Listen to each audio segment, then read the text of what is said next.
This is the fastest possible start to Pax Dei. This game can be quite confusing for new players. I'm going to get you up and started and have the best possible start so that you can start playing and enjoying the game and exploring and not dying to stupid mobs all the time. And this guide is meant for solo players. Now, Pax Dei itself is a very clan-based and group-based game, but even as a solo player, you can have a very strong start. You can get some nice gear, and then you can find some friends, maybe, hopefully. Let's get into it. So when starting your character or creating your character, you're going to pick a region. Right now, I'm on some sort of streamer preview week thing, but essentially, you can make your character. I'm just going to pick a generic character. Actually, let's go with the female this time. Why not? You know, have something interesting to look at. There we go. My name is SwoleBenjiYT. There we go. That's my name. Let's go. Now, here's where things get a little bit important. Because if you decide to play in a high population area, and I'm not sure, but if I guessed, this is the Asmongold zone, you're going to be competing with resources, and resources can take a little while to spawn. So what I recommend as a solo and guildless player is that you start somewhere in a low population zone as far away from the high pop zone as possible, because there's no rush to get to the PvP zones, there's no rush to get to the high pop zones. You can basically have multiple bases in this game, depending on how much you're pay-pigging for the game. So, start somewhere low and far away from high. So right now, the top right of this map is a high population. So we would want to maybe check down here at Laidlaw, which is a low population. And you also want to be around water, but you also want to be around a diverse area of multiple biomes. So we have forests, we have plains, we have whatever this is, steppes. Like, here's something over here as well. This is a biome. So you want multiple biomes. But also, you can click other parts of the map entirely here. Oh, that one, Jura. Okay, so that must be the Asmongold zone, right? So that's full, right? And it also has a high population zone next to it. So, again, different maps, you know, have different things going on for them. And I honestly don't know if you can traverse to different maps. I have no clue how that works. But here we go. This Ancien area is basically full low population. Mary's got a high population one. So for now, why don't we just start here in Ancien. And we want somewhere with lots and lots of biomes. So Tulsa's kind of near the edge of the map. Let's see, we got 1, 2, 3, a tiny biome there. Not the best. We got 1, 2. So this one, Labadan, is a good starting zone, it looks like. But that's where I have a character already, so I'm going to pick somewhere else so that I can discover along with you. We got 1, 2, 3 different biomes right here. It looks like possibly 4. That's a good one. What about, what is this, Tursan up in the top? So we got 1, 2, 3, 4, 5 different biomes. This is a good spot. Let's go to Tursan and create our character there. All right. The very first thing you want to do, and you must realize this is not a survival game, you're not going to starve, you're not going to die of exhaustion or anything, there's no rush. So the very first thing you want to do is find a home base. We're going to open the map, and here we are, the blue cone is your sight cone, and as we zoom in we can see the different biomes. We have whatever this is, gray, green, yellow, a different shade of green over here, we got brown, and what you want to do is you want to place your base as close to as many biomes as you can, right? Also, this is where we would get metal. This kind of little icon is where you're going to mine metal and ore, so keep that in mind. You want to be near that. Not too far away from it, of course. These little icons, these little candlestick-looking icons are enemy mob camps, and they're highly dangerous, and you cannot solo these, as far as I know. This is also enemy mob camp. These little stones with like an eyeball at the top or whatever is a respawn point. So, again, not super important to build near respawn points. You obviously start near a respawn point. But we want to build somewhere away from enemy mobs. So this would not be a good place to build. In between as many biomes as possible. And, like, this little crossroad area here might be good. Except this biome is the same as this biome, so not really. Nope, that's gross. But whereas, like, right here, you have, like, the forest, you have the plains, you have whatever this gray stuff is, and so also it's not too far of a jaunt from the mining outpost.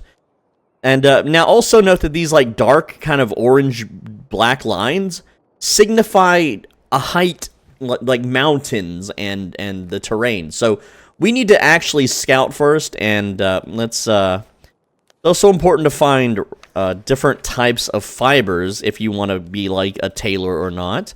And so right now, like you can see here that this type of plant, this yellowish plant, grows here. And then we have like the brown plant that grows here. So like building a base in between these two, very nice. But you need trees to build things. So I'm going to scout right about here. I'm going to make a little marker on the map. There we go. And I'm going to scout this area because this area might be good. It's a little far from metal though. So I don't think so. That's a little far. Instead, why don't we try for right here? This looks like a good spot because we got this biome, we got a little bit of green here, we got a little bit of gray with metal. I think that's a really good spot. So we're gonna go south. I'm gonna turn this way, and we're just gonna run along. So your character, a lot of times, I don't know why, is going to default to walking. So just push shift, and you'll start not sprinting, but just kind of dashing. And if you hold shift, you'll use your stamina and run slightly faster. Now you can see here that there's a big drop off. And so we have to like find our way down this mountain, which it looks like I got to curve all the way around here and go this way. And so it's going to be a little difficult to get to this spot, but it should be worth it. Now if you slide down a mountain and die, it's totally fine. The only thing that you have is your starting cloth armor, which is not a big deal. It offers pretty much no protection. Now, you will see a skull on the map, and if you get within the sight cone range of the skull, you can hold your T button and do Summon Corpse, and that's going to yoink it back to you, and then you can just loot it just like that. Now, I don't know why that didn't work, because it normally does work. I guess I slid way down the hill, but yeah, some of these hills are kind of dangerous, and you're just going to slide and slide and slide, and then take fall damage. So instead of sliding and dying again, I'm going to hit Summon Corpse now that I can see the sparklies, and that's going to yoink it next to me. And then we can loot our body, and you will automatically re-equip your armor whenever you pick up your corpse. Also, as you travel to your location, and that's a real player, by the way, over there, we can open the map and see their name. Their name is Cogs. Go ahead and pick up tree branches off the ground. A whole bunch of crap's going to flood your screen. Don't worry about it. It's just showing that you've unlocked a whole bunch of recipes. And then also pick up these Genesis rocks? Janice rocks, whatever. I don't know, it's a stupid name. Why not just name it rock? Whatever. And you're just going to pick a bunch of these up. You don't need too many, but this is going to allow you to make some very basic tools before you have a base.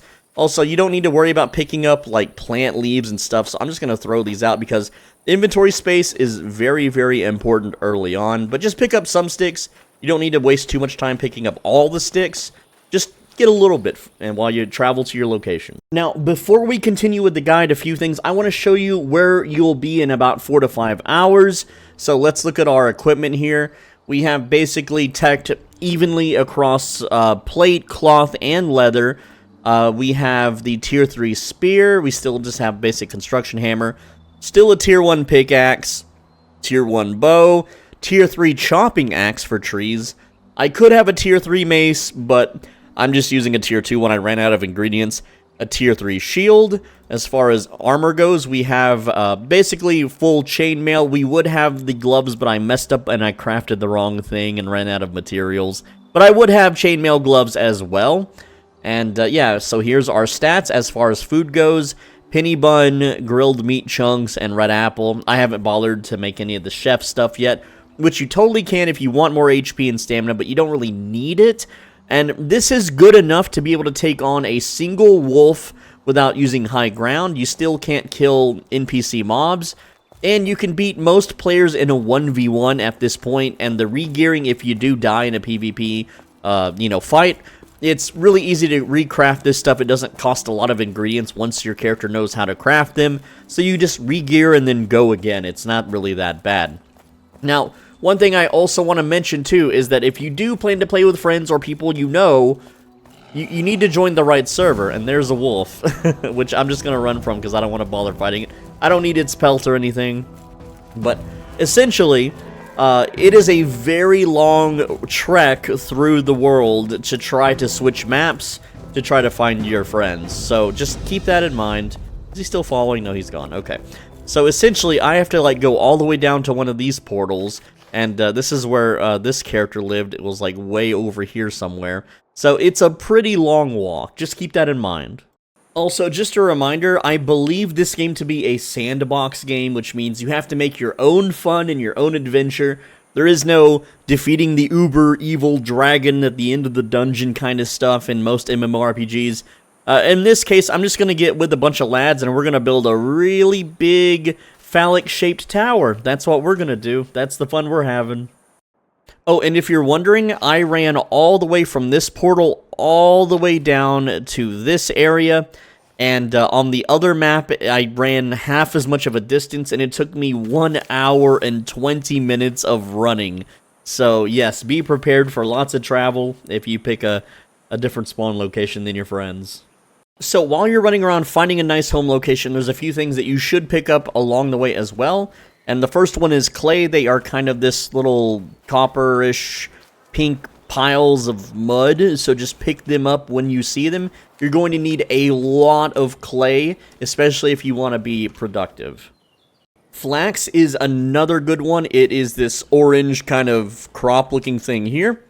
And you need lots of flax in order to make cloth. You're going to need a whole lot of flax. So every time you see flax, just yoink it out of the ground and store it for later. You're not going to use it too much for building, but it will be necessary to craft items later. Reeds are another important ingredient. You'll need these for some early buildings. You don't need too much, but definitely pick these up as you're scouting for a nice home location, so you don't have to come out and grab these later. Next up is iron. Now, you can't harvest this yet, but you want to have a base near some impure iron deposits. Because the reason why is that's where we're going to make our weapons and armor very early on. It's not so much important for building fancy houses or anything, but it's important for our gear, and the more protection and the higher damage you have, the better. So always build somewhere not too far from iron. And before we do anything else, let me explain how food works. Now, food isn't the most important thing early on. It's more for combat. But essentially, as you run around the world, you're going to be picking up food items. Sometimes you'll pick up mushrooms that may actually damage you. If you mouse over the food item, it will tell you what it does when you eat it. So, if I eat this penny bun, which is a mushroom, I will gain max health and max stamina. Whereas if I eat these raspberries, I will gain health regeneration, max health, and stamina, but not as much.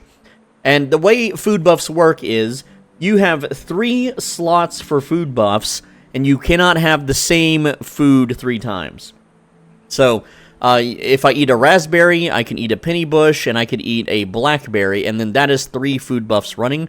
Right now, I have blackberry and apples running, so I can eat this penny bun, and you'll watch that my health will slowly raise up, and if I have any health regeneration, which I do, it will start to heal me. And so my stamina and health are higher. By eating food, you'll be able to tank enemies a little bit better, and you'll be able to chop trees for longer without needing to rest. That's all. Alright, have you picked a spot to live and you're ready to settle down, and you've got an inventory full of random stuff, especially reeds, clay, you got some fiber for later, you picked up some rocks and some sticks, which is going to show up as sapwood. That's all you need. You're going to push the I button, and let me just move this, hold on, let me move this out of the way. I tried to drag it in the game. So, you're going to go ahead and click the craft button here at the top of the screen, and you're going to craft yourself a construction hammer. You can click the button or press C and just craft one of them. Make sure you have one open slot for it. And here's how crafting works. You have a red bar and a blue bar and an arrow in the middle. So, if the red stuff reaches the middle first, you fail the craft and you lose the materials, most of the time. If the blue section reaches the middle first, you succeed in the craft. And the more you craft things, the less chance that you have a failure. As you can see here, we have a green star, which is trivial. That means it's easy to craft. But if we try to make a crude shield, it's easy, and there's 3 out of these 4 clovers. I believe this represents luck. So because we have 3 out of the 4 clovers, that would mean a 75% chance to craft. And I could be wrong at this. I don't know the odds, but that's what I believe it to be from playing this game for a little while. So if I want to craft a wooden arrow, I have a 75% chance to succeed, and it will level fletching. If I craft the shield, it will level carpentry.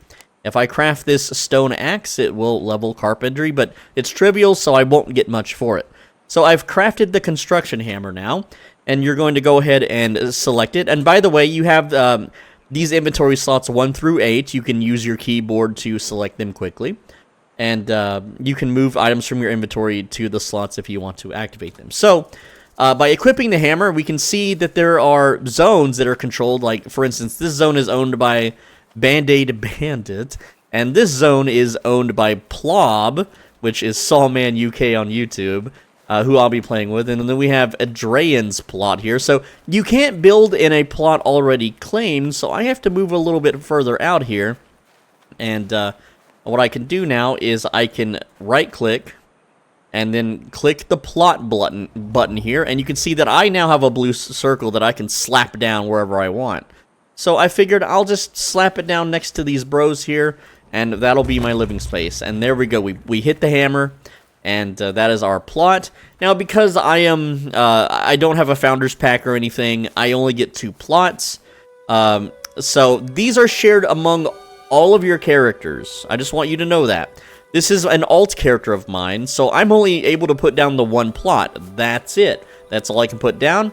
You get 2 plots in total, but because this is a second character, you can't just make multiple characters and have multiple plots. That would be cheating. The game won't let you do that. So if I want another plot, I have to have my main character remove his. Now, on my main character, when I open the menu and select the plot, this plot is 5.6 kilometers away.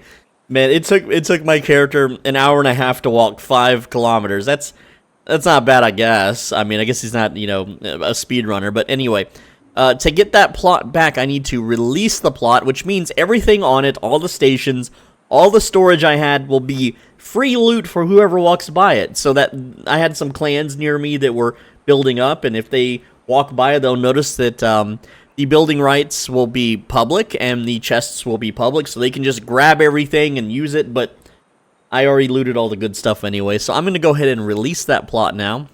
I have to type delete to confirm. There we go, just so you don't accidentally click it, I guess.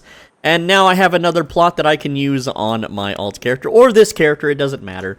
But if you want more plots, you gotta buy the better Founders Packs, you gotta, I don't know the payment plan really, honestly.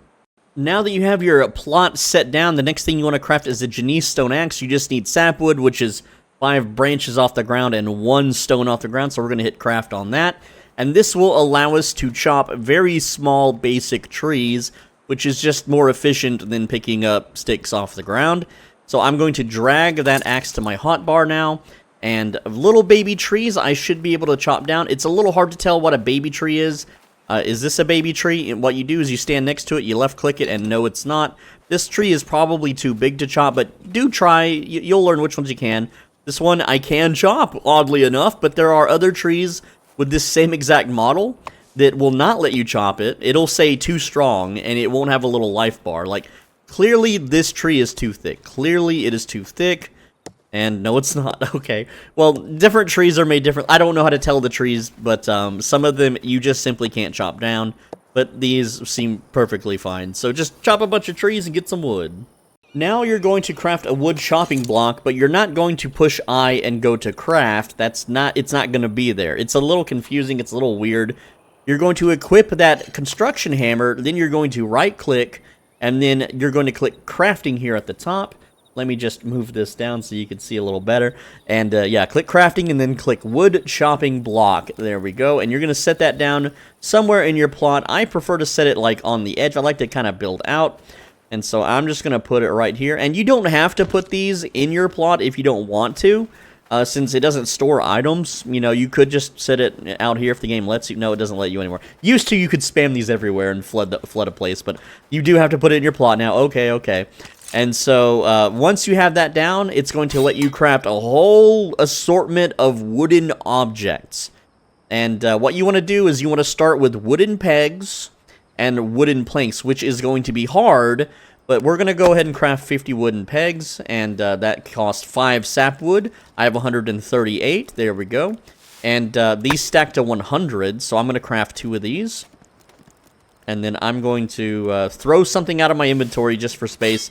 When you throw something out of your inventory, it will remain on the ground for a little bit. So I'm going to just throw these rocks on the ground. And you can see right there, I can pick those back up, no problem. And now I'm going to attempt to craft the wooden planks, which I'm probably going to fail a bunch, but at some point I am going to succeed. So there we go, I failed, so we'll just do it again. And yes, it does eat your wood, and that does suck, but you can always go chop more wood. Wood is basically an infinite resource, so that also failed. You just keep trying. We're about to get it this time. Look at that, we're very close. The red's creeping up, though. Oh, still failed. Anyway, I'm gonna cut to when I succeed. So because of that, we learned a whole bunch of new recipes. So what we can do now is we need to craft a crafting bench. But for that, we need the rough wood beams, so we're going to go ahead and craft that now. And again, it costs 10 wood every attempt. Sometimes you get your material refunded. I got 1 refunded that time. You're going to burn through wood doing this, but eventually you will be able to craft the rough wood beams. Just keep cracking at it until you get it. Once you've done that and you're getting spammed with new recipes, go ahead and equip that hammer once again. And then drop down your basic carpenter's workbench. And you're going to be using this for quite a while. Also, you'll notice there's a lot of wood dropped on the ground. I guess when you fail a craft, it just drops on the ground. But there we go. Now we have a carpenter's workbench. And so I'm going to pick this wood back up because why not? And one of the first things that I like to start crafting on the workbench is I like to craft the simple chest, which requires the planks and the wooden pegs. So I'm just going to make a whole bunch of planks and slap down a whole bunch of storage chests. Now, once you have the chest, you can use your hammer, right-click, go to props on the right, and you will have storage, which, oh, I didn't craft it yet. I just crafted the planks. Okay, there we go. So now we go down to simple chest. And yes, it's hard. We may lose the planks, but it's fine. Anyway, once you have the chest crafted, you go to props, you click storage, there will be a simple chest. This is where you'll store your items. And, again, make sure that, again, the game won't let you build outside of the plot anymore, so that's good. But, the way I do my storage is I have, like, a bunch of chests stacked up in a corner somewhere. It's like a junk drawer. And then what I do is I will have a couple chests stacked up near the crafting bench. So in this case, right here, I would like a storage chest, you know, stacked up a few times. And that better not be stealable. It shouldn't be stealable. It says private container. But you can stack 2 chests at a time. And I put, like, for instance, I'm going to have 2 chests here near the wood chopping block. And I'm going to store not only my raw wood, but all of the wood that I can craft here. That way, I know exactly where it's at, exactly where it's stored. And I don't have to search a million freaking chests along a random part of my settlement. So what I recommend you do right now is just get a whole bunch of chests, because you're going to need a lot of storage. So now that I have most of my stuff stored, I'm going to go out and chop a whole lot more wood. Almost a full inventory's worth, that way I don't have to do it later. Just knock it out now. Next up, you will need to craft an anvil stone, which needs 10 stone. Should be pretty easy to craft. Go ahead and get one of those. And to set it down, use that construction hammer, right-click, go to crafting, and it'll be under blacksmithing. So just set that down somewhere convenient, and you're going to be using this later on. Now it's time to craft a stone pickaxe. You will need 1 stone, and you'll need 2 long rough wood stalks. So go to your wood chopping block and then craft those long rough wood stalks. Now this is going to be your primary weapon for a little while because it has 8 pierce damage, which is actually higher than the pointy stick. The reason we're using it over the pointy stick is even though it does not have an ability, the pointy stick's jab ability does a lot of upfront damage, but it roots you in place. It's a long animation. The reason we're using this is we can hunt animals with it because there's very low stand time between swings. And it deals pretty good damage. So right now, with food buffs, we can take on boars with this thing. Next thing you want to do is craft 4 basic charcoal kilns. These require 25 clay and 10 sapwood each. You want to start with 4 of these, but you're going to want more than 4 later on. We harvested a bunch of wood to feed these, so go ahead and go out and get some clay. Luckily for me, I picked up a... Why is my graphics glitched out? I picked up a ton of clay along the way when I was trying to find a home, and so I'm just going to grab all the clay out of my storages here and get to work. Now, what you want to do is you want to load up the charcoal kilns, and it's going to cost you 40 sapwood for 20 charcoal, but it's going to take you 20 real-life minutes to craft these. And you want to have all of these going all at once. There we go. So I'm going to put... 1 in each of these. There we go.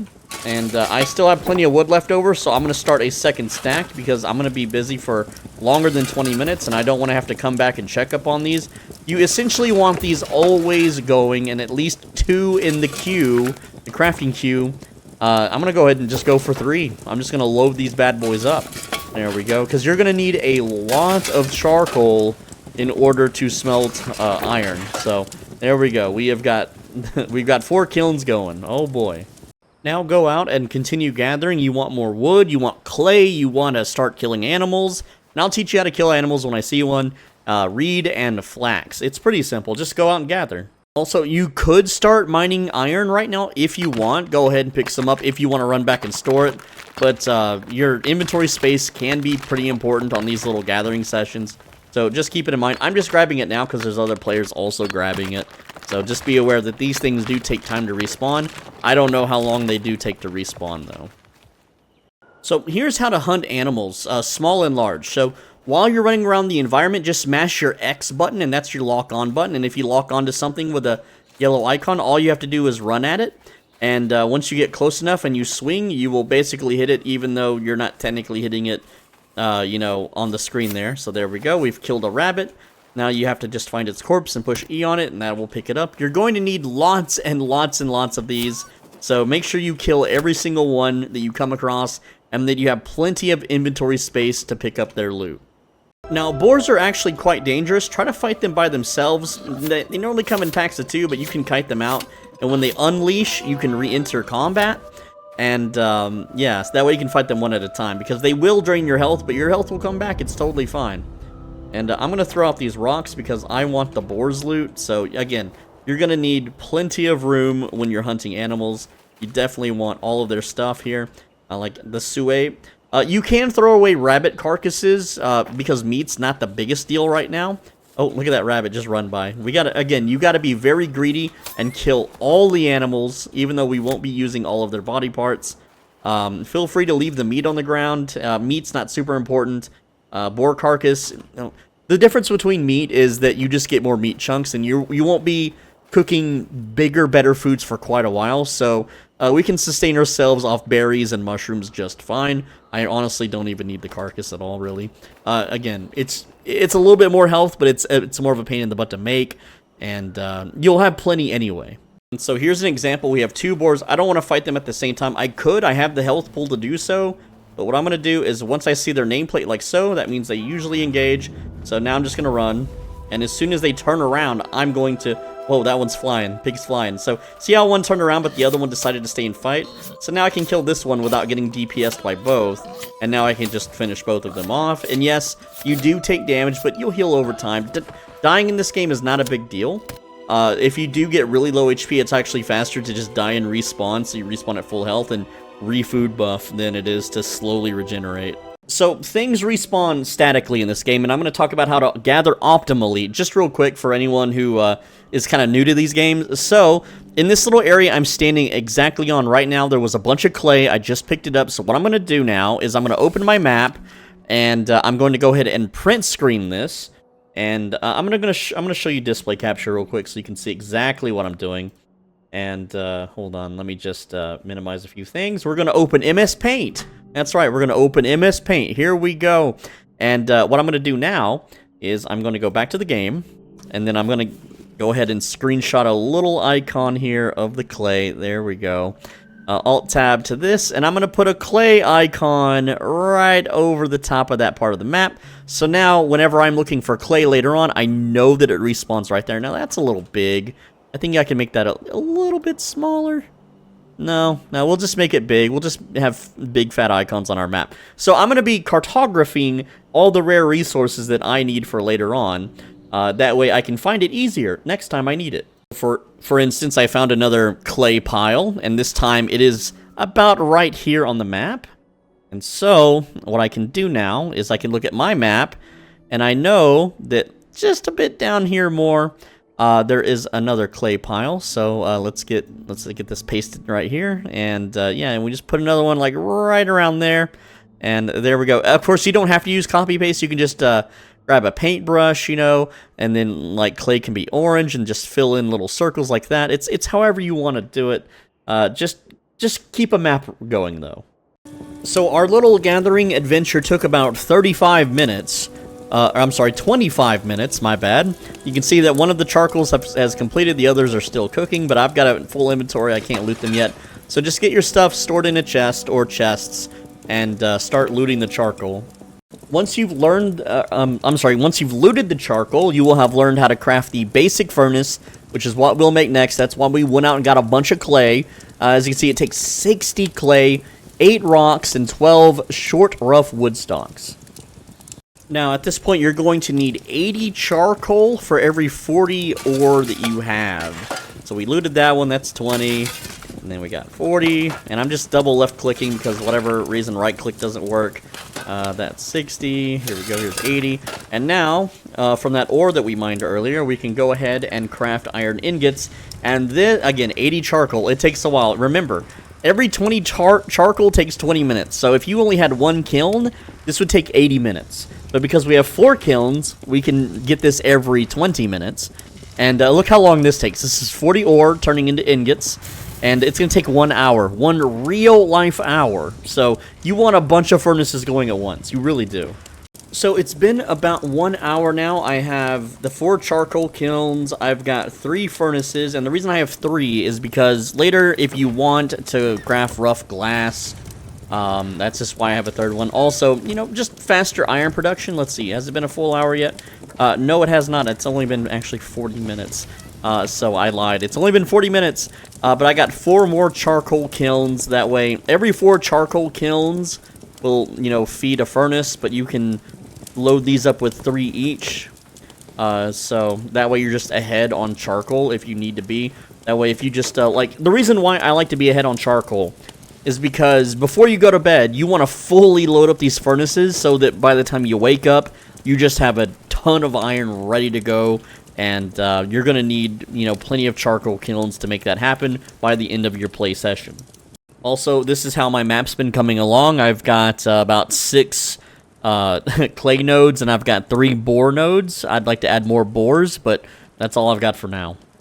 Also, when hunting deer, you don't need a bow. You just have to run at them, and yeah, they're faster than you, and they'll run away. But, you know, just run up and tag them. And when you're chasing one, they will eventually turn around and run the other way, as they have a limited range that they're allowed to run away from you.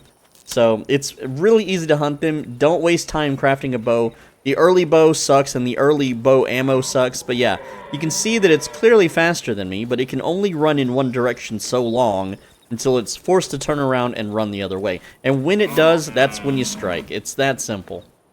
Your priority right now is to keep the kilns as full as you can, as well as the furnaces constantly burning.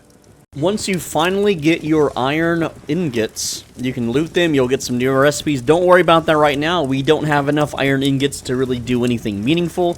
Just make sure that your furnaces aren't empty.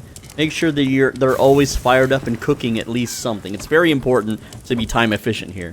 At this point, just continue to go out and get some more iron ore. And what is this person crafting here? Anvil stones all over the place. What the heck? Okay, whatever. Alright, I've got my building stacked up. I've got 1 hour worth of charcoal cooking. I believe it's 1 hour, yes. Well, 50 minutes, close enough. And 2 hours on each of the furnaces here. Well, just about. This one's 1 hour, 15 minutes. But, yeah, you get the idea. Just fill up your buildings as much as you can. Now, while everything is cooking and you're sitting around twiddling your thumbs, it's time to craft some basic tailoring tools. All you need is 1 bone fragment from animals that you've hunted by now, the flax fiber that you've picked up by now, and some wood. It's very, very easy to craft. It should be easy difficulty to craft by now as well, so you don't waste any materials. Next up, you'll make a spinning wheel. You'll have to do this from the construction hammer. Go to the crafting tab and grab a spinning wheel and just put it down. And this is basically like the anvil and the wood log. It's kind of the same type of building. So again, it barely takes up any space. It's really small. Just go ahead and slam that bad boy down. Once you have the spinning wheel up, preferably get a near full inventory of flax fiber. You don't need a full inventory, but just try to get as much as possible. This stuff is super common. It's really quick to fill up your inventory, and then when you're ready, just craft all of your fiber into coarse linen string. You're going to need a lot of this stuff, but just go ahead and just dump your whole inventory into coarse linen string for now. That's going to start leveling up your tailoring, and it's just really, really useful to have. And it's nice to step away from the computer a bit, maybe use the bathroom while you're doing all this mass crafting. Next up, make a simple tailoring table and just throw it wherever you're comfortable. I kind of have this whole perimeter base kind of shape going along, but you can do any base design you want. Now it's time to gather flint. You can find flint usually around water sources. I like to just kind of run along a river. That's where I can find them. You can also find them inside forests sometimes. Not always. I don't know why that is, but I've got a few water sources and forests nearby, so I'm going to go investigate. But yeah, this is what flint looks like. Flint rock. You just, again, it's near water sources. I'm at this little lake. Just pick up as much as you can. You don't need too much, at least 5, because we're going to be crafting the leather working bench. And you can always gather, other things while you're out and about. Never really return to your base, like, without a full inventory of just random stuff to stash. Next up, craft a basic leather working tools. There we go. Should still be easy difficulty, so no lost materials. That's why we're using the flint. And then in the construction menu from your hammer, you're going to craft the simple leather working table and just slap it down wherever. Now I have 2 tables connecting.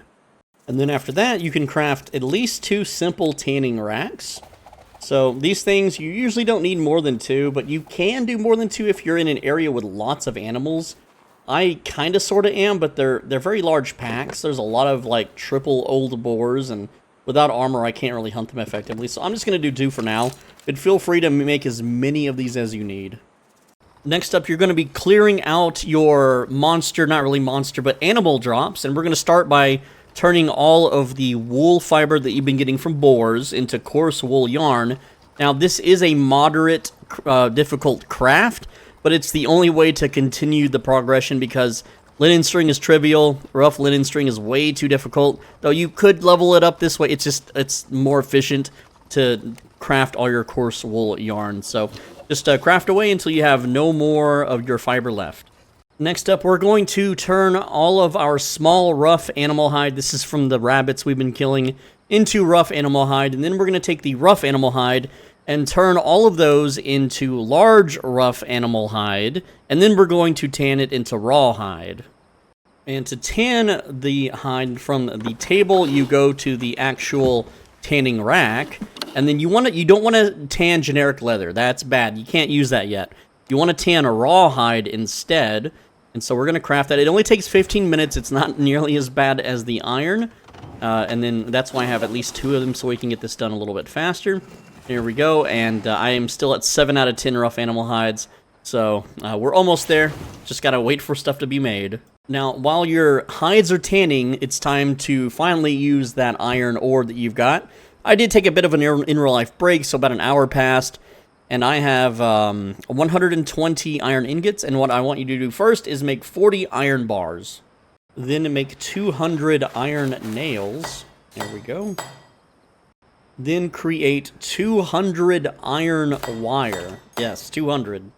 Then make 10 iron sheets.